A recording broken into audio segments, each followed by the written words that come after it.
उस्मान सागर से नीचे बापू घाट तक मूसी नदी आएंगे। हिमायत सागर के ऊपर ईसा नदी है, वो नदी आके बापू घाट में, ये दो नदियों का संगम, इसीलिए बापू घाट वहां बनाए। कन्याकुमारी దగ్గర రెండు సముద్రాలు రెండు నదుల యొక్క సంగమం దగ్గర మహాత్మా గాంధీ గారి అస్థికలు ఏ విధంగా పెట్టినరో ఈరోజు వికారాబాదులో మొదలయ్యే మూసా, రంగారెడ్డి జిల్లాలో ఇతర ప్రాంతాల నుంచి మొదలయ్యే ఈసా నదికి సంబంధించి హిమాయత్ సాగర్ ప్రాజెక్ట్ ఉంది, మూసీ నదికి సంబంధించి ఉస్మాన్ సాగర్ ప్రాజెక్ట్ ఉంది, అంటే గండిపేట ప్రాజెక్ట్. ఈ రెండు నదులు వచ్చి లంగర్ హౌస్ దగ్గర ఏదైతే బాపు ఘాట్ ఉందో అక్కడ ఈ రెండు నదులు కలుస్తాయి. ఆ రెండు నదుల కలయిక దగ్గరనే మహాత్మా గాంధీ గారి అస్థికలను పెట్టి బాపు ఘాట్ను నిర్మించడం జరిగింది. అధ్యక్ష ఈరోజు నాగరికత నదీ పరివాహక ప్రాంతంలోనే పెరిగింది. ప్రపంచంలో ఏ నగర విస్తీర్ణమైన ఏ ప్రజల యొక్క నాగరికత అభివృద్ధి చెందిందంటే నదీ పరివాహక ప్రాంతంలోనే మానవుల యొక్క నాగరికత అభివృద్ధి చెందింది. నదీ పరివాహక ప్రాంతాలలోనే గ్రామాలు కానీ పట్టణాలు కానీ నగరాలు కానీ నిర్మించడం జరిగింది. ఈ నదీ పరివాహక ప్రాంతంలో నిర్మించిన గ్రామాలు మనకు ప్రతి ఊరికి ఆనుకుని చెరువు ఉంటుంది. ఊరి యొక్క తాగునీరు సాగునీరు అవసరాలు తీర్చడానికి పట్టణాలలో కూడా మీరు పెద్ద పెద్ద లేకులు చూసారు. ఈరోజు హైదరాబాద్ నగరంలో కూడా కాకతీయుల నుంచి మొదలు పెడితే కులీ కుతుబ్ షాయిలు నిజాం వరకు ఈ ప్రాజెక్టులను నిర్మించడం ద్వారా ప్రజల యొక్క సాగునీరు తాగునీరు అవసరాలను తీర్చడమే కాకుండా పరిశ్రమలను ఏర్పాటు చేయడానికి కూడా ప్రణాళికబద్ధంగా ఆనాటి కాకతీయ సామ్రాజ్యం నుంచి మొదలు పెడితే చివరి నవాబ్ నిజాం నవాబు వరకు కూడా ఈ నదుల యొక్క పరివాహక ప్రాంతంలోనే ప్రాజెక్టులను కట్టడం జరిగింది. ఈరోజు మంజురా నది ఉండొచ్చు, నిజాం సాగర్ ఉండొచ్చు, లేకపోతే ట్యాంక్ బండ్ ఉండొచ్చు, ఉస్మాన్ సాగర్ ఉండొచ్చు, హిమాయత్ సాగర్ ఉండొచ్చు. వరదలను నియంత్రించాలి. 1908లో ఈ నగరం మీద వరద తుఫాను ఉప్పెనై వేలాది మందిని బలిగొన్నప్పుడు నిజాం సర్కార్ నిజాం ప్రభు మనసు చెల్లించి ఈ సమస్యకు శాశ్వత పరిష్కారం చూపించాలి అని చెప్పి ప్రపంచ స్థాయిలో ఆ రోజుల్లోనే టెండర్లు పిలిచి సాంకేతిక నిపుణులను నియమించి మోక్షగుండం విశ్వేశ్వరయ్య ద్వారా శాశ్వతంగా ఈ నగరానికి వరద ముప్పు నుంచి రక్షించడమే కాకుండా తాగునీటి సమస్యను పరిష్కరించడానికి 1908లో నిజాం సర్కార్ ఈ కార్యక్రమాన్ని ఈ ప్రాజెక్టును చేపట్టడం జరిగింది.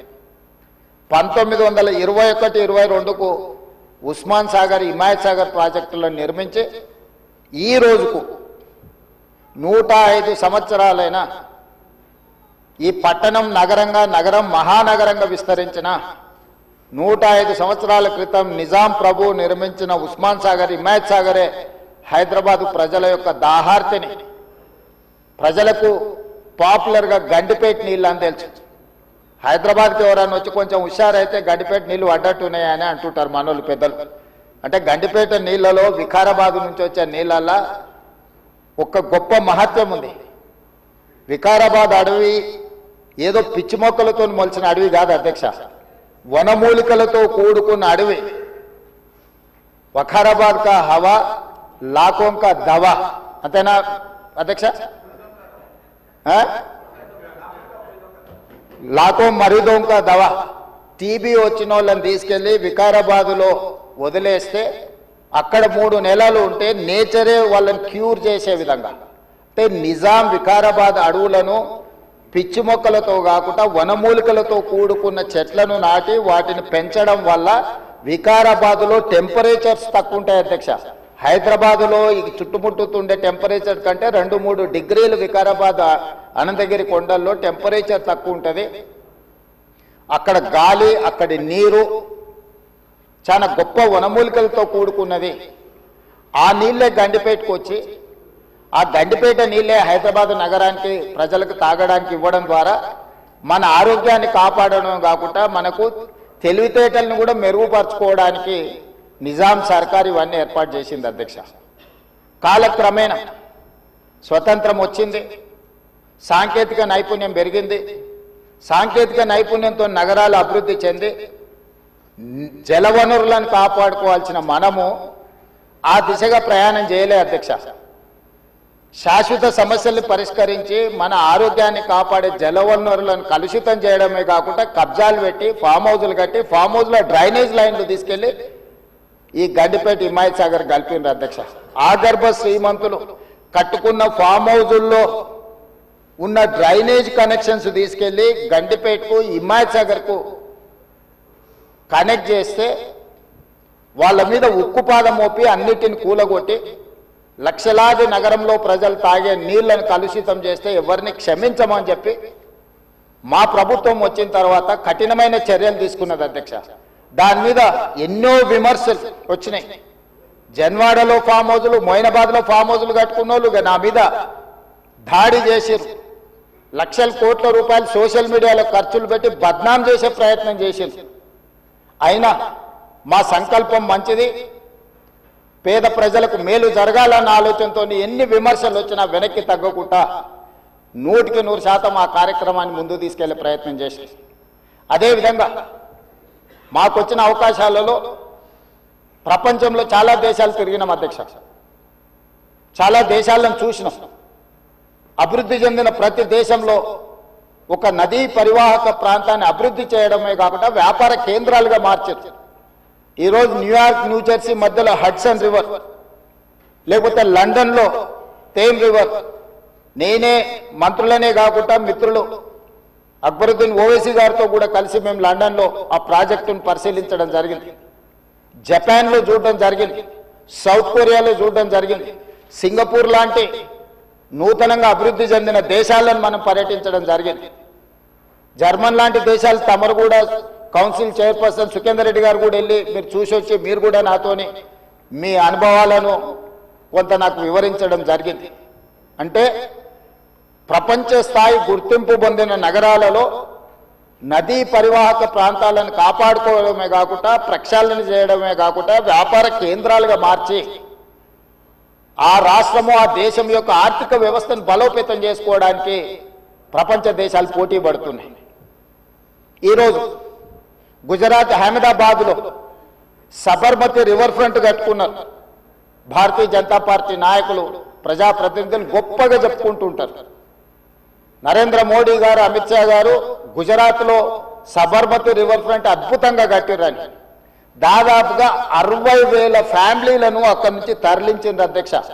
60,000 కుటుంబాలను సబర్మతి రివర్ ఫ్రంట్ అభివృద్ధిలో భాగంగా ఆ సబర్మతి రివర్ కానుకొని ఉన్న పేదలను అందరిని కూడా అక్కడి నుంచి తరలించారు. ఉత్తరప్రదేశ్లో గంగానది ప్రక్షాళన చేసి అక్కడ రివర్ ఫ్రంట్ కట్టుకున్నారు. ఈ మధ్యకాలంలో ఢిల్లీ ఎన్నికల్లో బీజేపీ యమునా నదిని ప్రక్షాళన చేసి ప్రపంచ స్థాయి నదీ పరివాహక ప్రాంతాన్ని అభివృద్ధి చేస్తామని ఎన్నికల్లో భారతీయ జనతా పార్టీ నరేంద్ర మోడీ గారు చెప్పి ఢిల్లీ ఎన్నికల్లో గెలవడం జరిగింది. ఆ విషయాలను అన్నిటినీ భారతీయ జనతా పార్టీ అద్భుతంగా గొప్ప అభివృద్ధి నమూనాగా మాట్లాడుకొని ఎన్నికల్లో ఎజెండాగా మార్చి చెప్పుకున్నారు అధ్యక్ష.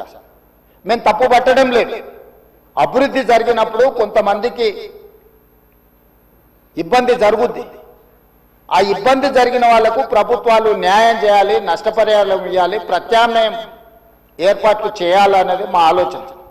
మేము యమునా నదిని వ్యతిరేకించలే, గంగా నదిని వ్యతిరేకించలే, సబర్మతి నది రివర్ ఫ్రంట్ మేము వ్యతిరేకించలే అధ్యక్ష. కాంగ్రెస్ పార్టీ ఆయా రాష్ట్రాలల్లా అక్కడ నివాసం కోల్పోతున్న వాళ్లకు మెరుగైన వసతులు కల్పించండి అని మాత్రమే ప్రభుత్వాలకు సూచన చేసినాం అధ్యక్ష.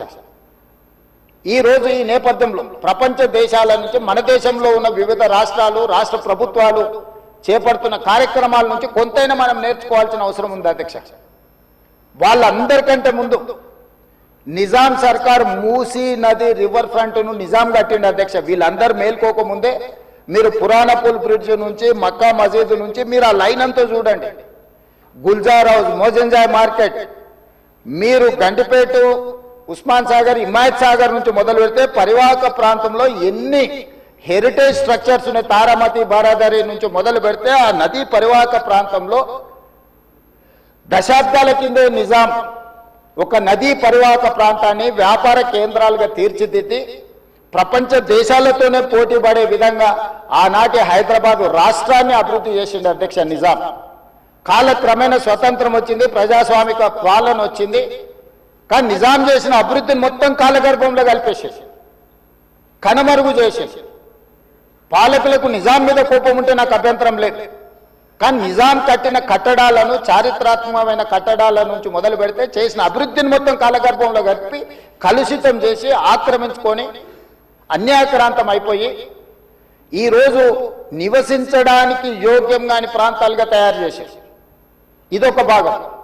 ఈ హైదరాబాదు నగరంలో ఉన్న మురికి కాలువలన్నిటినీ కాలనీలు మొత్తం పట్టణం యొక్క మురికినంతా మూసీ నది కలిపేసేసి చచ్చిన శవాల నుంచి పశువుల కలేబరాల వరకు ఆ మూసీ నదిలో కలిపేయడంతో రంగారెడ్డి జిల్లా, హైదరాబాదు జిల్లా, చివరగా నల్గొండ జిల్లా ఈరోజు శిక్ష అనుభవిస్తున్నది నల్గొండ జిల్లా ప్రజల అధ్యక్ష. లక్షలాది మంది నల్గొండ జిల్లా ప్రజలు మూసీ నది పరివాహక ప్రాంతంలో చివరగా ఉండడం వల్ల రంగారెడ్డి జిల్లా, హైదరాబాదు జిల్లాలో నుంచి వచ్చిన మొత్తం మురికి కలుషితం మనుషుల శవాల నుంచి పశువుల కలేబరాల వరకు